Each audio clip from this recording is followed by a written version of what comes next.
of Gaza, something Israel does not want to see. Joining me now from Jerusalem is Caroline Glick, senior contributing editor for the Jewish News Syndicate. Thank you for your time, as always. Let's start there in the West Bank and what exactly is happening and the desire from Palestinians about what a post-war Gaza looks like. So we are facing a situation in the West Bank where we have an American-trained army from the Palestinian Authority with American arms, American munitions, and they are capable of causing devastating harm on Israel. And what unfortunately we've seen is that the levels of support among the Palestinians in these areas for Hamas is even higher than it is in Gaza. And they all are also unified around the concept that Israel has to be annihilated. So it's really a tinderbox in that area. And the idea that the Palestinian Authority, none of whose leaders has condemned in any way, shape, or form the atrocities of October 7th, can be trusted to take over Gaza and form some sort of governing structure that won't be terrorists is a fantasy. It's completely delusional, and yet that is the policy that the Biden administration is advancing and demanding that Israel accept. You have also, Caroline, expressed concern that the Biden administration is exerting too much pressure on Israel, demanding they do one thing and not another. What should the role of the U.S., in your eyes, be during this conflict? Look, I mean, when the United States was accused in the wars of Iraq and Afghanistan, that, let's remember, were thousands and thousands of miles from home, of overdoing it, of causing civilian casualties.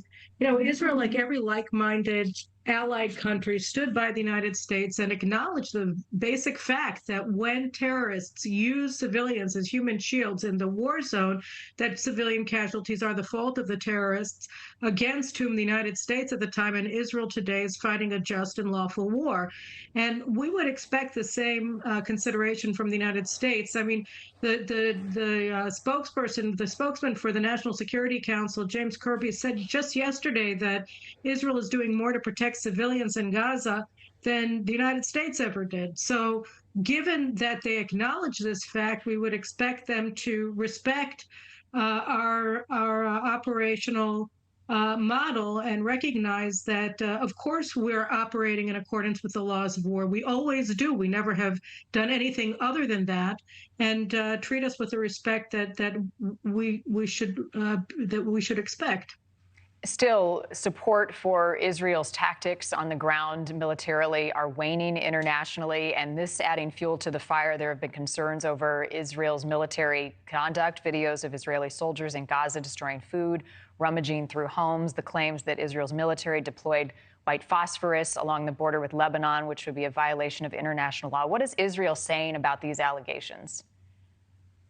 I mean, look, the white phosphorus that Israel deployed was done in accordance with the laws of war, and the United States acknowledged that as well. I mean, you know, they take anything that we do and they say it's illegal because, from the perspective of Israel's enemies in the UN and other places, it's illegal for us to defend ourselves. So if it's illegal for us to defend ourselves because they say that Israel doesn't have a right to exist, then any tactic that Israel takes, they're going to say is a war crime. But we know that that's not true. And, you know, the problem is that we end up having to dispel the allegations against us on each and every one of the occasions, and we always do, but it takes a lot less time to spread a lie and a slander than it does to dispel it. You know, we have an expression in Hebrew that says, go prove that you don't have a sister. And that's basically what we're being called upon to do multiple times a day. And what we really need to do is prosecute this war so that we can annihilate this jihadist organization that, as the memory study showed, is completely unified around the idea that not only do they want to annihilate Israel, but they want to annihilate Jewish people all over the world. And as part of the global jihad, they want to destroy the United States and rule the world in the name of their version of jihadist Islam. Is it wrong, though, Caroline, to hold Israel to a higher moral standard, that they can't stoop to the level that the terrorists have in some of the conduct that's being alleged, even flooding some of the tunnels with seawater to try to flesh out Hamas? Again, that's legal. But again, it's not that they're holding Israel to a higher standard than you would hold a Hamas Nazis too.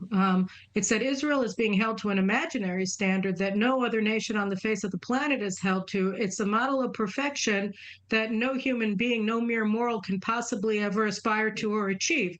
And when Israel doesn't achieve that lofty standard, then we're accused of breaking the rules of war. But none of this is true. It's all imaginary. No country, not the United States, not Britain, not Venezuela. Nobody is held to the standards that Israel is being held to.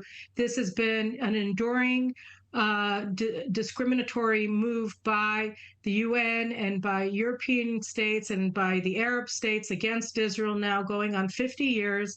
And it's always the same thing. They make up new rules and they only apply to Jews. And when we can't abide by them because nobody can, then we're accused of being war criminals. It's all a lie. And then, they say that we're breaking international law or something like that.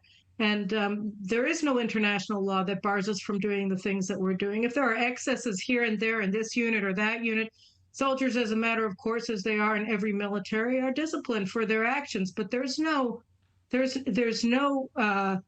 illegal intent or action on the part of the IDF as a fighting force at all, and there never has been. And an important exercise, I think, for everyone to do is take a look at what happened on October the 7th. There is factual video and photographic evidence to prove the atrocities that were carried out. Caroline Glick, as always, I appreciate your time and perspective. Thank you. Thank you for having me on your program. I appreciate it very much. Next week, the trial